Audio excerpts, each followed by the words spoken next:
Assalamualaikum warahmatullahi wabarakatuh, Pak. Perkenalkan, nama saya Dava Rizky dengan NIM 333 72310.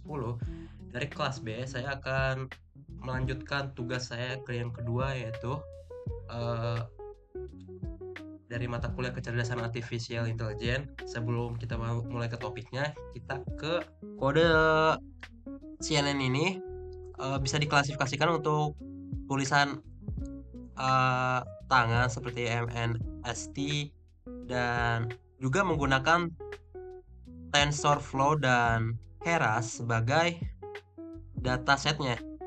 Nih, ini dia. Ini ada di Kaggle-nya. Jadi kalau misalnya mau ini tinggal di copy aja. Eh, saya kalau misalnya untuk itu baru nyobain yang ini. Kirain tidak bisa, ternyata bisa. Jadi ini sebenarnya tidak perlu dataset yang di atas ini. Jadi bisa tinggal memanggil ini dan dia akan muncul datasetnya. Dan kita ke bawah lagi ke yang ini. Nah, luat dataset MNSIT. Nah, MNSIT ini dia berisi 60 set data training dan 10 data testing. Jika dilihat bisa lebih juga kalau misalnya di Kaggle ini.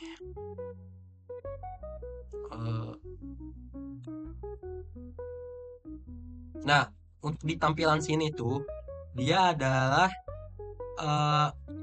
MNST yang dimana MSIT-nya itu datasetnya terdiri dari 60 data training dan 10.000 data testing, yang dimana angka tulisannya itu tulisan tangannya itu adalah 0 sampai 9.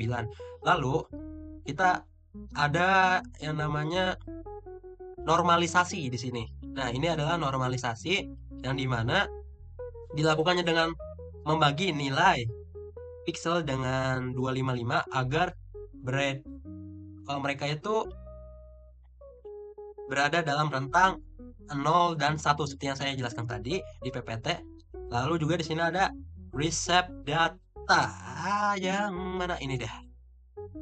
Receive data itu dia menjadi di setnya 28281 karena CNN itu membutuhkan input dengan channel waktu satu untuk rescale-nya tersendiri. Seperti itu. Lalu di sini ada model CNN yang dimana model CNN itu yang baris pertama ini dia adalah lapisan konvolusi pertama dengan 32 filter ukuran 3x3. Lalu kita ada layer max polling 2D yang dimana dia untuk pengurangan dimensi menggunakan polling 2x2, jadi nanti dikurangin. Lalu ada conv 2D yang dimana dia adalah lapisan konvolusi kedua dengan 64 filter, dan ini sama yang di bawah. Dan juga ada layer polling 2D nya itu lapisan konvolusinya ada 128 filter untuk filternya yang untuk yang lebih kompleks lagi. Nanti ke bawahnya lagi ada yang namanya flatten yang dimana dia untuk mengubah output CNN ke bentuk 1D-nya. Nah, di sini ada DNC64, dia adalah neuron yang nyambung ke layar-layarnya. Ada 64 layar di sini relunya. Lalu di sini ada softmax yang dimana outputnya dia akan layar dengan 10 layar untuk klasifikasi angka dari 0 sampai 9. Jadi dihitung dari 0 sampai 9 walaupun tetap 10 sih hitungannya. Lalu di sini ada kompilasi model yang dimana kompilasi model ini dia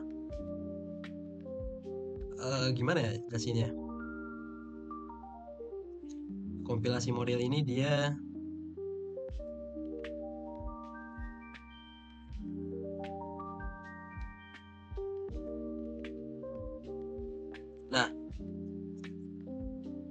di kompilasi model ini dia ada Optimizer Adam, di mana Optimizer Adam itu adalah otomatis adaptif untuk mempercepat convergence-nya.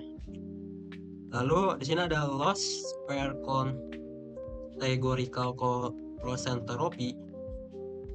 Dia digunakan untuk klasifikasi antar multi kelas. Jadi nanti dia akan mengklasifikasi multi kelas ke matriks akurasinya menggunakan matriks akurasi untuk dievaluasi kembali selama 10 epoch. Nanti dia akan 10 epoch untuk mencari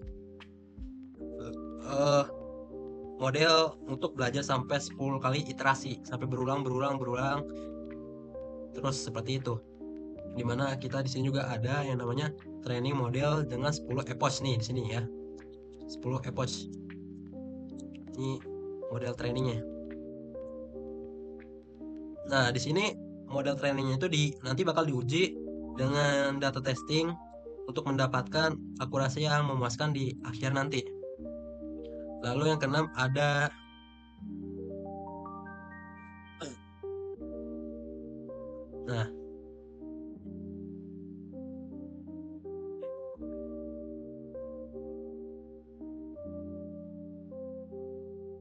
Nah, di sini nanti akan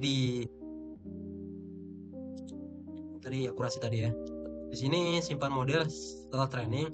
Di sini dimaksudkan untuk modelnya disimpan dalam format H5 yang dimana agar nanti bisa digunakan lagi untuk evaluasi di katasin di trainingin lagi sampai iterasi 10. Lalu sini ada hasil evaluasi training. Jadi hasil evaluasi training ini buat nampilin plot-plot yang ini. Ya, buat nampilin grafik-grafik ini. Ya, dimana dia kayak misalnya ada plot akurasi. Jika plot akurasinya 1, maka dia akan naik 2. Plot akurasinya nah, di plot akurasi ini dia akan menampilkan akurasi training dan versus validasi selama 10 epoch. Lalu di sini ada plot loss yang dimana plot loss ini dia akan menampilkan nilai loss data training versus validasi selama 10 epoch. Nah, tujuannya untuk melihat apakah model mengalami overfitting atau underfitting. Kita di sini bisa melihat kalau misalnya itu datanya ini di sini tuh overfitting karena walaupun overfitting dia berhasil nyampe ke akurasi sekitar 98,6%. Ya, segini udah lumayan untuk pengetesan model data seperti ini. Karena kita bisa melihat kalau misalnya klasifikasi angka seperti MNIST ini, walaupun dia overfitting, sangat kecil kejadiannya karena akurasinya, validasinya sedikit lebih rendah dari training. Model ini bisa diperbaiki dengan bisa di drop out atau argumentasi datanya seperti itu. Ini untuk yang data yang pertama yang sudah dimodifikasi oleh saya, dan ini hasilnya. Walaupun overfitting, kita bisa di sini melihat trennya, tapi kita memiliki akurasi 98,65%. Lalu kita bisa lihat juga dari sini kurang lebih di sininya sama. Paling hanya membedakannya itu pada saat ini kan kode defaultnya.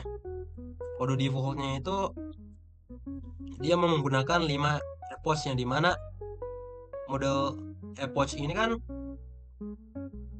terdiri dari 2 dimensi dan max polynya 2D. Jadi jumlah epochnya hanya 5.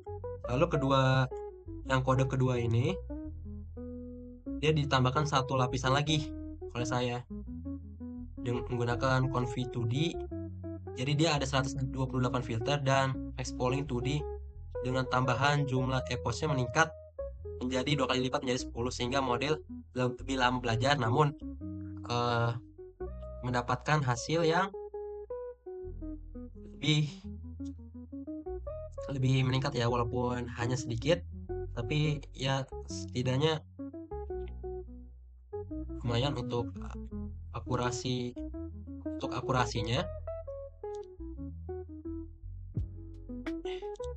Untuk akurasinya kita di sini bisa lihat walaupun tidak meningkat secara signifikan, hanya saja naik beberapa sedikit, walaupun hanya sedikit sih, segini.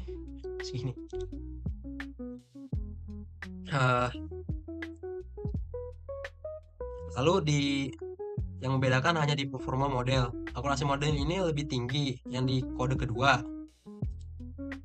Namun karena lebih banyak epox dan tambahan lapisan layar, lapisan konvolusi, validation loss-nya sedikit naik di kode kedua setelah beberapa epoch. Mungkin karena overfittingnya masih terhitung masih agak ringan untuk kode yang ini. Kita juga bisa melihat dari visualisasinya, kalau misalnya grafik akurasi loss terlihat cukup stabil pada 5 epoch.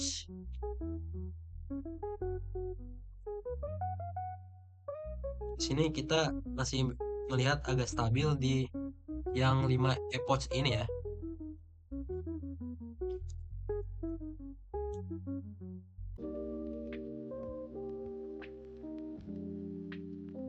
Dengan 5 epoch. Terusnya 5 epoch ini. Bukan 10 epoch. 5 epoch ini. Tidak ada fluktuasi. Nah, sebenarnya untuk grafik pertama ini, akurasi dan loss-nya terlihat cukup stabil dalam 5 epoch. Tidak ada fluktuasi di antara data training dan data validation loss. Untuk kode kedua yang saya buat sebenarnya sama aja sih, walaupun epochnya diganti kurang lebih. Grafiknya menunjukkan peningkatan akurasi mendekati 99%. Hampir saja meningkat sedikit saja. Walaupun akurasi sedikit menurun setelah 6 dan 7 epochnya maksudnya. Ini mungkin akan diawali oleh awalannya overfitting. Lalu loss trainingnya itu turun signifikan, tetapi validation loss mulai naik di akhir epoch. Bisa dilihat kalau misalnya perkembangan lossnya itu segini. Intinya, jika ingin cepat dan cukup akurat, bisa gunain aja yang 5 epoch, dan jika ingin yang lebih akurat tapi ada resiko overfittingnya dan lama, bisa aja menggunakan model 10 epoch yang lebih baik, walaupun hanya meningkatkan beberapa persen saja. Tapi walaupun beberapa persen, dia impactfulnya lumayan untuk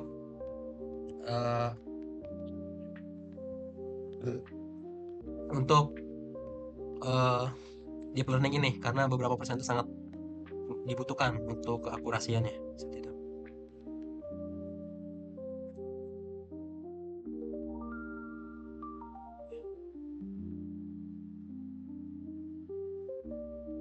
Nah, ini adalah kode kedua. Nah, ini adalah kode kedua yang telah saya modifikasi, yaitu menggunakan deteksi sentimen, yang dimana ini adalah model dari LSTM. Oke, kita kodenya mana ya? Ini ya. Oh, ini. Ini kodenya.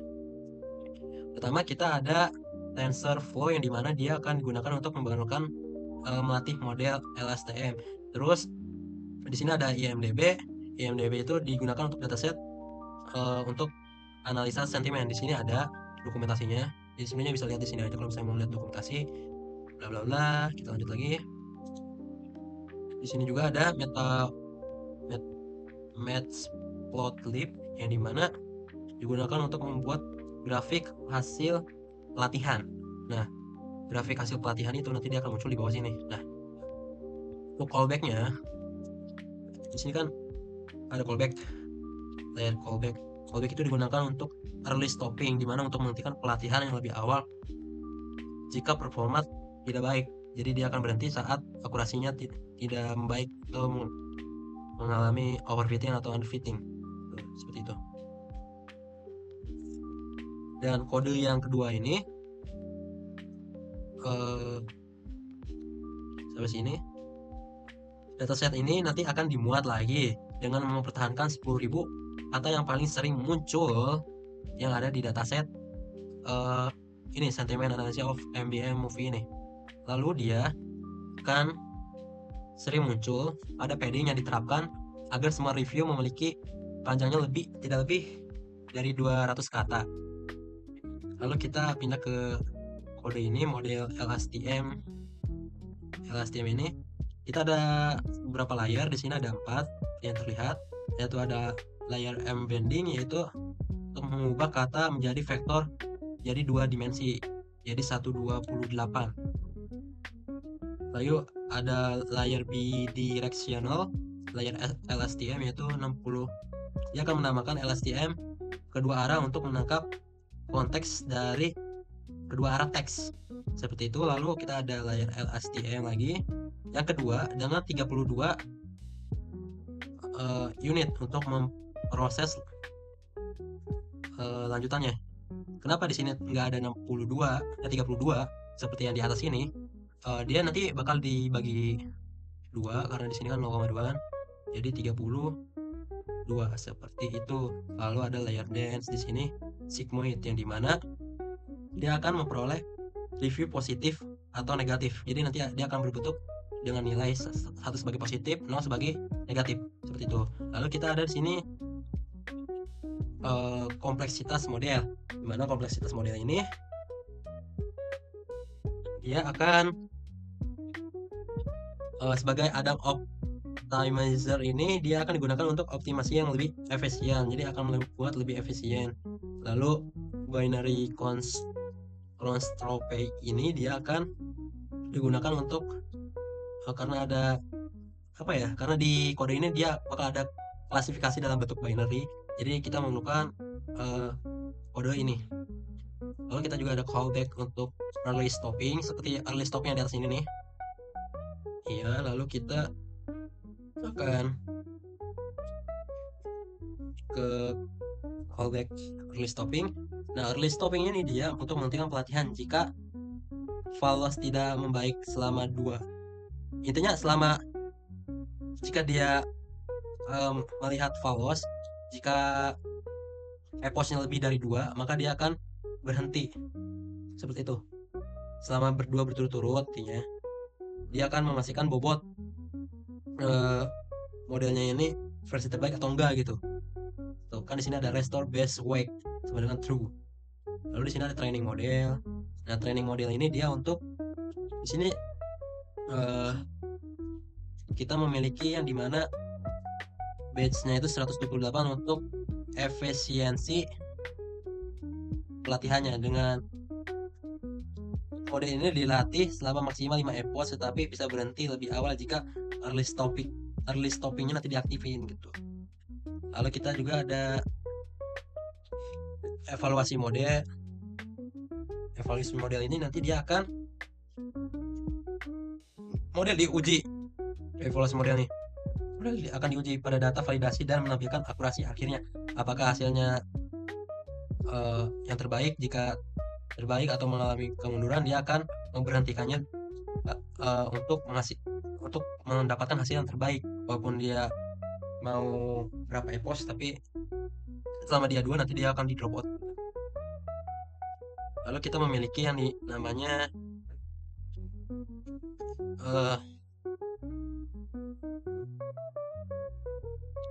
ini untuk menampilkan akurasi seperti plot loss. Dia untuk menampilkan subplotnya validation akurasi, nanti yang ini buat sini, lalu yang ini plot lossnya akan di sini. Nanti dia akan apakah dia akan menentukan grafik di sini ya, apakah dia akan mengalami underfitting atau overfitting. Ya kurang lebih seperti itu. Akurasinya mungkin tidak sebagus yang sebelumnya 24,6, tapi untuk percobaan ini sudah lebih cukup lah untuk dilakukan. Nah, kesimpulannya,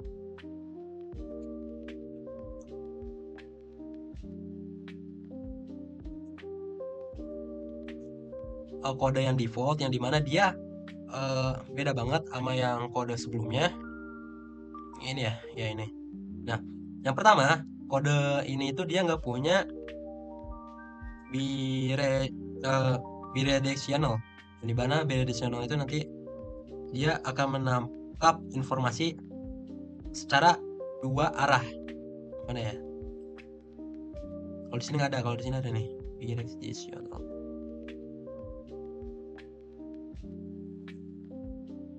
Nah, ini dia.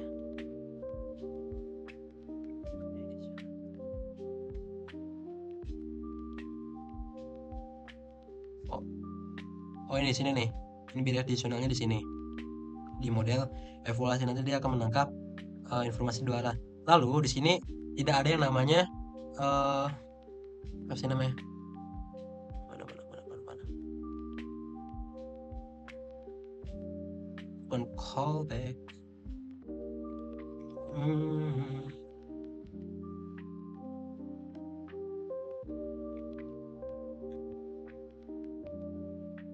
Nih, bener callback.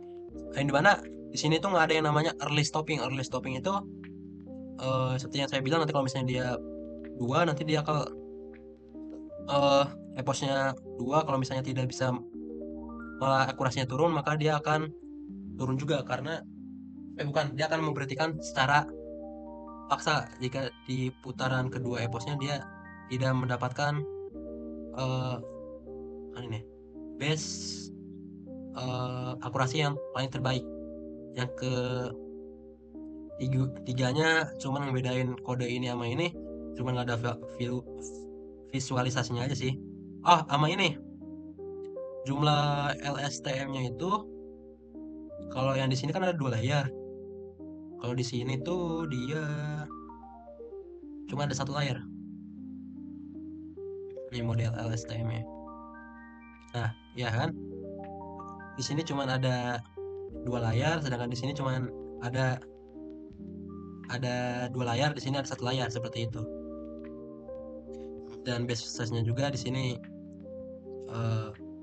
kurang lebih default ya kalau yang di sini ya. Dan ini saya atur ke 128 biar lebih optimal, seperti itu saja.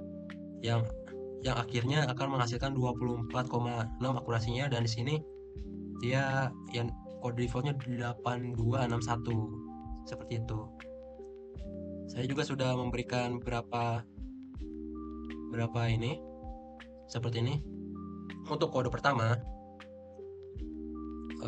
dia bukan, kode pertama ini jumlah eposnya 10, jika ini hanya 5 ya, 5.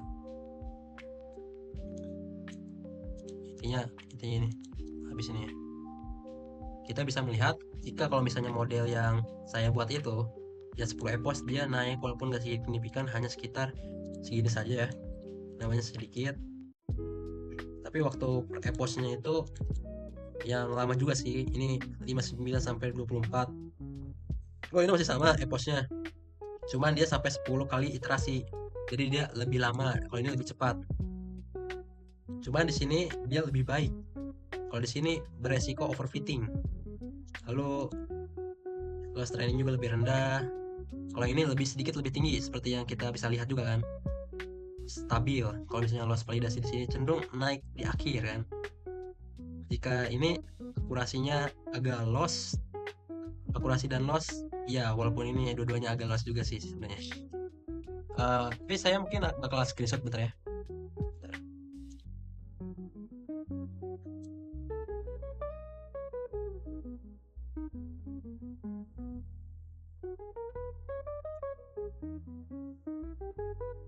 Seperti yang kita lihat, kalau misalnya di sini itu lebih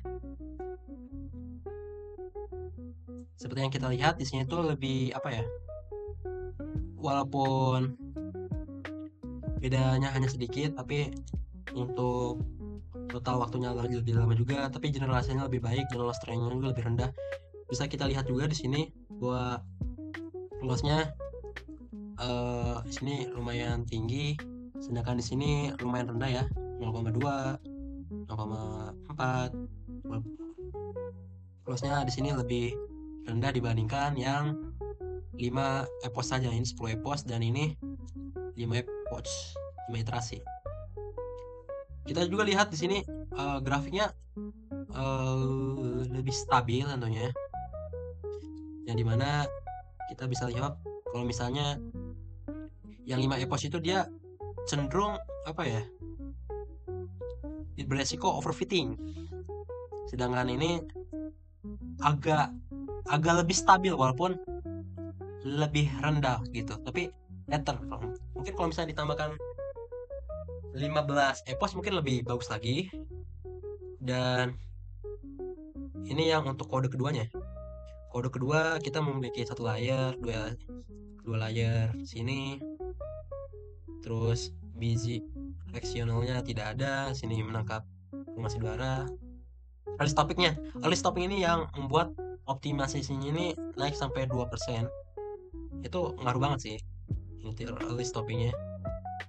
Dan ini juga di base size-nya untuk lebih optimal tentunya. Eposnya tentu saja epos juga berpengaruh walaupun dia agak lebih lama, tapi bisa lebih cepat juga. Hanya bedanya sedikit saja jadinya. Eposnya di sini 3, lalu di sini 5, dan kita memiliki hasil akhirnya itu sekitar 2% ya, lumayan menurut saya untuk percobaan kali ini ya. Seperti yang kita lihat kalau misalnya di sini